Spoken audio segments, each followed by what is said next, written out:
você chega no mercado, esse pacote está custando R$ 25. É lógico que você não vai querer, esse pacote vai ficar na prateleira, você não vai levar. Toda essa lógica industrial, que vale inclusive para serviços também, nos torna mais acostumados e confortáveis com a ideia de preço fixo. Ou pelo menos um preço que sofra pouca variação, que a variação, quando acontece, ela é pontual e tem que estar muito bem explicado ali para o consumidor por que aquela variação está acontecendo. Vamos para um segundo item que pode ser decisivo aí para um setor ser mais ou menos aderente ao processo de precificação dinâmica. A precificação dinâmica vai fazer mais sentido em serviços do que em produtos. Essa é uma linha de raciocínio que é diretamente derivada da primeira que a gente falou. Se a lógica industrial trabalha quase sempre com a ideia de custos sob algum nível de controle, a precificação dinâmica seria mais adequada para serviços onde não necessariamente se tem uma noção clara dos custos operacionais, ou ainda porque existe uma questão de custo de oportunidade ou outros fatores que vão fazer com que essa demanda possa sofrer variações mais bruscas.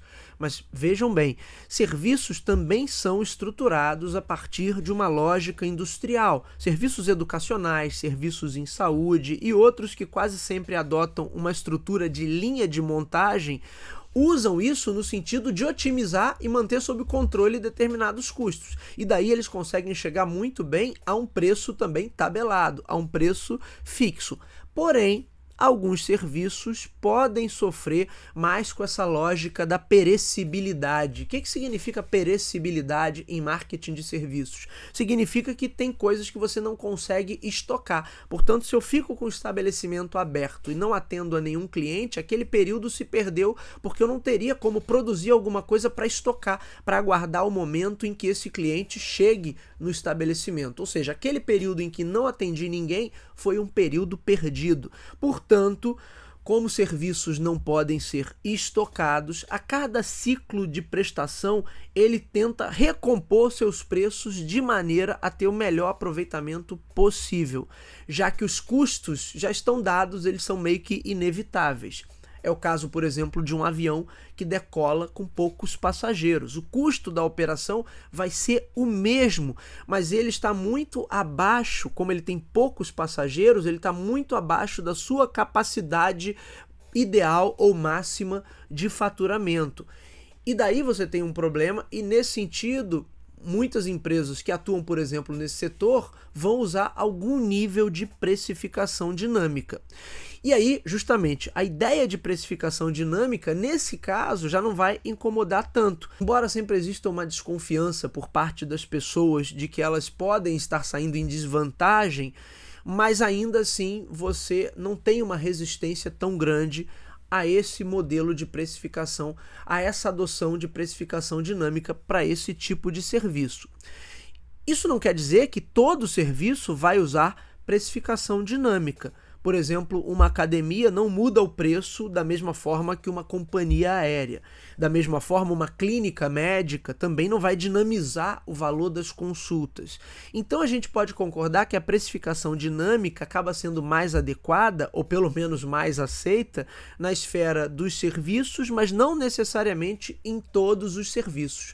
E aí a gente vai ver o próximo ponto, que é entender de fato quais são esses fatores em serviços que tornam alguns deles mais propensos a adotar a precificação dinâmica sem gerar qualquer desgaste para o consumidor.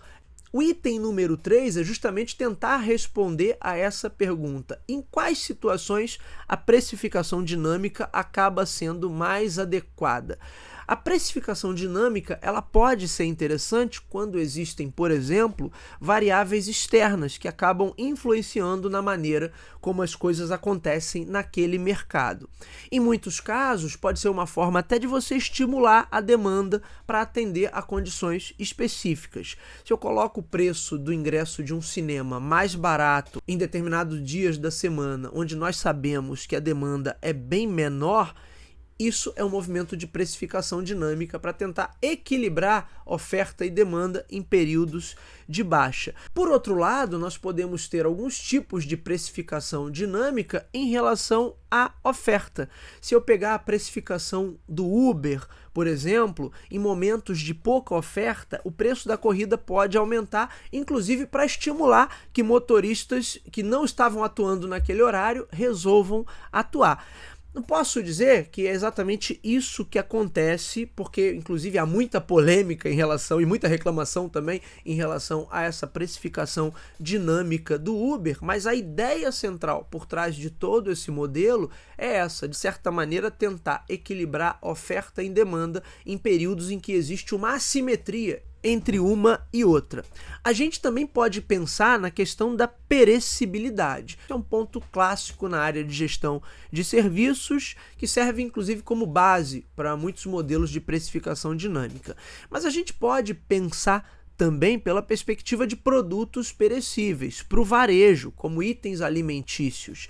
Existem experiências até interessantes, por exemplo, em supermercados dos países escandinavos, como a Noruega, onde algumas empresas de varejo, de fato, monitoram os períodos de vencimento de vários dos seus itens e vão ajustando os preços na medida em que esses produtos estão mais próximos do vencimento. Tem um episódio, inclusive, bem interessante do podcast Planet Money, onde eles falam sobre isso. Eu vou deixar o link na descrição do nosso episódio de hoje. E é claro que a gente está falando de um exemplo de uma sociedade bem mais avançada. Para que os mercados daqui fizessem o mesmo, seria primeiro essencial que eles tivessem esse controle informatizado do estoque com essa indicação de vencimento, que eu acredito que na maioria das vezes eu posso apostar que eles não têm. Esse controle feito hoje aqui deve ser muito mais com base no olhômetro. Também seria necessário, além do controle digital, os displays digitais para expor esse preço, o que também não é o caso da maioria esmagadora dos supermercados que a gente vê por aqui. E tem que ter também o mínimo de respeito pelo consumidor para não gerar esse clima extremo de desconfiança.